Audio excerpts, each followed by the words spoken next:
નમસ્કાર, હું દીપલ. આપ જોઈ રહ્યા છો ગાંધીનગરની સૌપ્રથમ web news channel live Gandhinagar. તો આવો નિહાળીએ આજનું જીવતું ધબકતું ગાંધીનગર લાઈવ ગાંધીનગરની નજરે.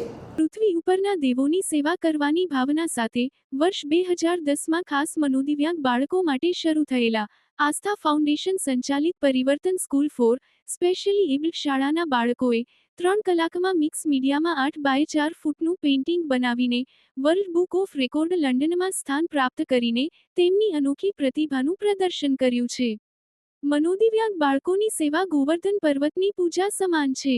તે સંદેશ આપતા પેઇન્ટિંગમાં ભગવાન શ્રી કૃષ્ણ ગોવર્ધન પર્વત ઉપાડીને ઊભા હોય તેવું દર્શાવ્યું છે. જે વિશે માહિતી આપતા પરિવર્તન સ્કૂલ ફોર સ્પેશિયલી એબલ્ડ શાળાના પ્રમુખ રેણુકાબેન પંચાલ અને ઉપપ્રમુખ ફાલ્ગુનીબેન રાઠવાએ જણાવ્યું હતું કે છેલ્લા 16 વર્ષથી કાર્યરત શાળામાં હાલ 130મી વધારે મનોદિવ્યાંગ બાળકોના શારીરિક અને માનસિક વિકાસ માટે કાર્ય કરવામાં આવી રહ્યું છે. જે અંતર્ગત શાળાના આર્ટ ટીચરના નેજા હેઠળ 30 મનોદિવ્યાંગ બાળકોએ મિક્સ મીડિયામાં 8x4 ફૂટનું પેઇન્ટિંગ બનાવીને વર્લ્ડ બુક ઓફ રેકોર્ડ લંડનમાં સ્થાન મેળવ્યું છે. જે માટે થઈને બાળકોએ 3 મહિના મહેનત કરી હતી. પેઇન્ટિંગમાં કૃષ્ણ સદા સહાયતે થીમ લેવામાં આવી હતી. જે થીમ હેઠળ ભગવાન શ્રી કૃષ્ણ સદૈવ મનુષ્ય મદદ કરતા જ હોય છે. નોંધનીય છે કે world book of record London ગુજરાતના વાઇસ પ્રેસિડેન્ટ દિવ્યાંગ ગાંધી અને તેમની ટીમના હસ્તે મનોદિવ્યાંગ બાળકોને સર્ટિફિકેટ અપાયું હતું.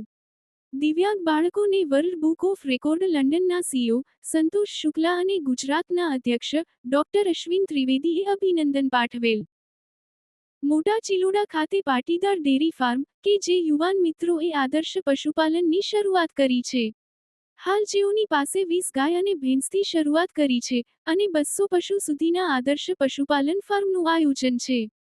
હાલ ગરમીમાં તેઓ પોતાના પશુઓ માટે ફુવારા, કુલર, પંખા, નીચે બેસવા મેટ અને વિશેષ સીસીટીવી કેમેરા જેવી સગવડોથી તથા ચિલોડા પશુ દવાખાનાના માર્ગદર્શનથી એક આદર્શ પશુપાલન પ્રેરણા સાથે ડગ માંડ્યા છે. હાલમાં સમગ્ર દેશમાં તેમજ ગુજરાતમાં હીટવેવનું મોજું ફરી વળ્યું છે. 43-44 ડિગ્રી કાળઝાળ અંગઝાળતી ગરમીથી પશુ પંખી અને માનવજાતનું જનજીવન પ્રભાવિત થયું છે. ગ્રામ્ય વિસ્તારોમાં પક્ષીઓ, પશુઓને હીટ સ્ટ્રોકની અસર અને સમસ્યા આવી શકે અને બીમારીની સ્થિતિ સર્જાઈ શકે અને દૂધ ઉત્પાદન ઘટવાની સંભાવના રહે છે. જેથી પશુપાલકોની આવક ઘટવાની સંભાવના રહેલી છે.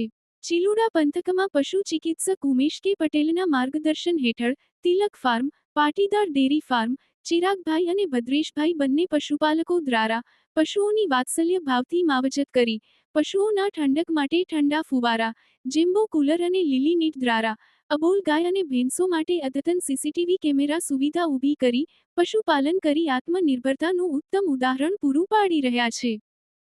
ગુજરાતની કેસર કેરીની વાત જ અલગ છે. સૌરાષ્ટ્રના ગીર પંથકના તાલાલા વિસ્તારની કેસર કેરી વિશ્વ આંખમાં પ્રસિદ્ધ છે. અત્યારે કેસર કેરીની સિઝન પૂર બહારમાં શરૂ છે. બજારોમાં પણ તાલાલા ગીરની કેરીઓની અસલ અને નકલ જોવા મળે છે. પણ ઘણા બધા કેસર કેરીના શોખીનો તાલાલા કેસર કેરીની વાડીઓમાં જઈને નજર સામે જ પેક કરાવી પોતાના અને સ્નેહીજનો માટે કેસર કેરી લાવે છે. ઘણીવાર કેસર કેરી પૂરી પાકતી નથી અને ઝડપથી ચાંદી પડી જાય છે. તે બાબતે ત્યાંના ખેડૂતોના કહેવા પ્રમાણે આ કાચી કેરી બગીચામાં ખુલ્લા વાતાવરણમાં પાકે છે. જ્યારે સ્વાદ શોખીનો ઘરમાં દિવાલોની વચ્ચે પકવે એટલે ફરક તો પડવાનો જ. ભલે ને જે હોય પણ ઉનાળામાં કેસર કેરીની મજા તો અલગ છે. જેના વિના ગુજરાતીઓના મન અધૂરા છે. તો દર્શક મિત્રો, આપે અનુભવ્યો ગાંધીનગરનો ધબકાર. આપની આસપાસ બનતી આવી જ ઘટનાઓની જાણકારી અમારા સુધી પહોંચાડવા માટે સ્ક્રીન પર દર્શાવેલ નંબર પર વોટ્સએપ દ્વારા અથવા ઈમેલ આઈડી પર મેલ કરીને આપ અમારો સંપર્ક કરી શકો છો. ધન્યવાદ.